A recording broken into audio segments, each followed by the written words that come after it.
Recently, a friend of mine messaged me asking, "Hey Ranveer, right now I'm facing some problems in the Jobava London system.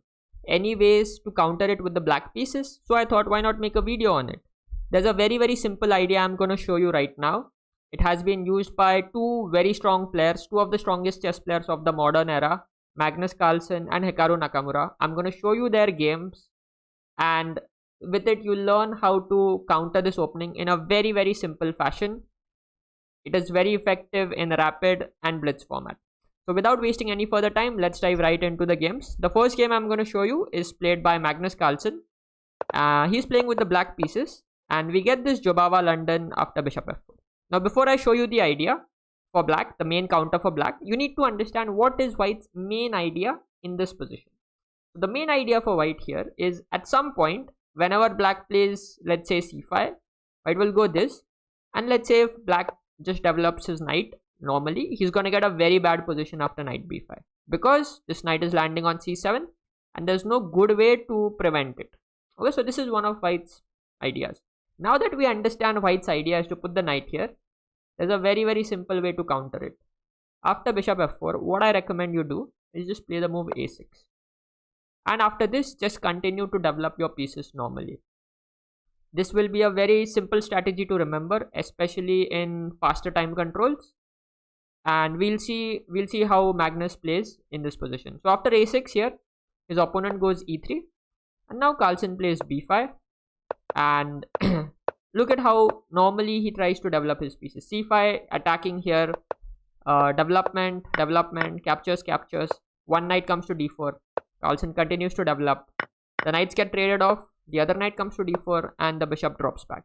Bishop b5, and now Carlsen plays queen b6. He's not worried about damaging the structure, because what this would do is that it would give black a pair of bishops, and Magnus loves bishop pair. In fact, bishops are his favorite pieces according to him. Queen b6, queen e2 played, bishop d6 challenging the control for the e5 square. The knight goes back, Carlsen says, I'll once again challenge the control for this square. We have captures, and now it's black who's controlling the e5 square. White decides to open the position, Carlsen just gets his king to safety. Now if you notice here, this knight on g4 cannot be really dislodged, because white has played this move h4, so white cannot really play h3 to dislodge this knight. So this knight is creating a little bit of a problem in white's position. White continued with e5, the queen dropped back to c7, and white went rook h3, hoping to trap the knight after this move. Now however, Carlsen played f6, breaking open the center. At the same time, there's a lot of pressure here, and he's going to open the file for his f rook. So we have captures, long castle. Don't worry about rook g3, nothing happens, because after e5 the bishop is able to guard the knight. Anyway, long castle was played, and now Carlsen plays e5. And just look at this position. White has no control over the center. Carlsen has these two beautiful pawns in the middle of the board. So e5 was played, bishop c2, Carlsen plays e4, attacking the knight, and it's just a very bad position. If you move the knight, you're going to lose the f2 pawn and you'll lose the rook, which is why here white tried to go for some counterplay with the move bishop to b3. But anyway, Carlsen just picked up a free piece. We have check, king goes to h8. Now remember, white doesn't have time to capture this rook, because they would lose the queen. So white has to capture back with the pawn. And now the rook simply comes to e8, attacking the queen. Once again, white doesn't have time to collect the knight, so the queen has to go. And now just a very nice combination with knight f2. The point is, after queen f2, there's nobody to guard the rook, so bishop into h3 would win the rook, which is why after the move knight into f2 here, white resigned, and Carlsen won a very fantastic game. So you see, there's a very simple idea to go a6 here and just stop knight b5. Now I'll show you another game played by Hikaru Nakamura, and now we'll have a look at how Nakamura played this opening, and he played it against a very strong grandmaster, Alexander Botnik. So after a6 here, white played e3, and Magnus went b5. Nakamura here decided to go e6. Again, just continuing to develop pieces normally. c5, take, and c4. Now here white has basically double pawns, so Nakamura's main strategy in this kind of a setup was to play against these weak double pawns here. Knight e4 played, queen e1, castle, a4, black continues to develop, and f6 played. Now the idea of this move maybe is to go e5 at some point, or there is another idea which you will soon see a couple of moves down the line. Bishop goes back, black develops his bishop, the rook comes forward, queen attacks the rook, the queen comes to protect the rook, and now bishop e8. This was one of the ideas of playing f6, so that this bishop can find a new life from this diagonal. Because you see, this bishop is a bad bishop, it's kind of limited by its own pawns. So you need to find a way to, give this bad bishop some life, some target to attack at, which is why this f6 and bishop h5 plan was played here. So this happened, queen b2, and the bishop went to h5. See this, once again, a very nice piece path. Rook b1, attacking this pawn, and now Nakamura very smartly defends it, indirectly defends it with the move rook to c8. Can you tell me what happens after queen b7? This is a blunder. But can you tell me why is this a blunder? Let me know in the comments. And if you're enjoying the video, don't forget to like the video, and also don't forget to subscribe to the channel. So after rook a c8 here, white went rook a1, and now there comes the move b5.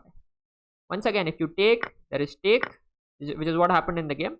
And once again, white can't take on b5 because there is this move that wins the bishop and that wins the queen. So white has to be careful. He can't take on b5. So white went rook a6. Trying to put some pressure here. Now black went queen to b7, hitting the rook went back, and now the fight for the a line starts with rook a8. We have g4 attacking the bishop. Now we have captures, and the other rook joins the a file, and black is able to take control of this a file. Rook a8, and now we have rook b5. White is trying to complicate the matters here, but black doesn't have to worry because he has this move rook into a3, rook into b7, and just a very simple move now, bishop to e8. This bishop falls back, defends this knight, and at the same time now black is gonna win this pawn and his counterplay is gonna come. Black's knight is very, very active, whereas all of white's pieces, they just don't have enough scope, enough targets to attack.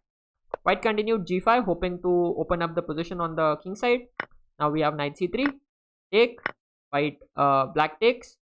You may think that white blundered a piece. Not exactly. The knight is trapped, it can't go anywhere. So we have this, and now in this position there is a very, very deadly pin that black is able to create with the move bishop h5.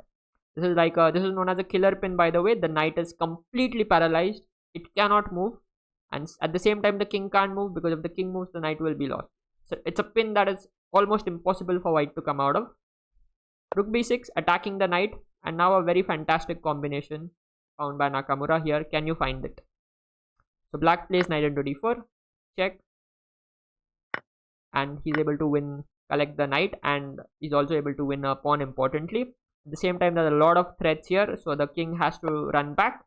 Nakamura takes the pawn, the bishop comes forward, and now a very classy finishing move, c3.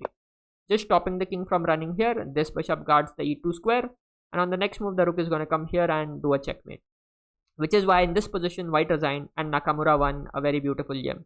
So just remember this, play a6 and continue to play normal chess, develop your pieces, attack the center. That's it. That's all you need to know. Thank you very much for watching. I hope you enjoyed it.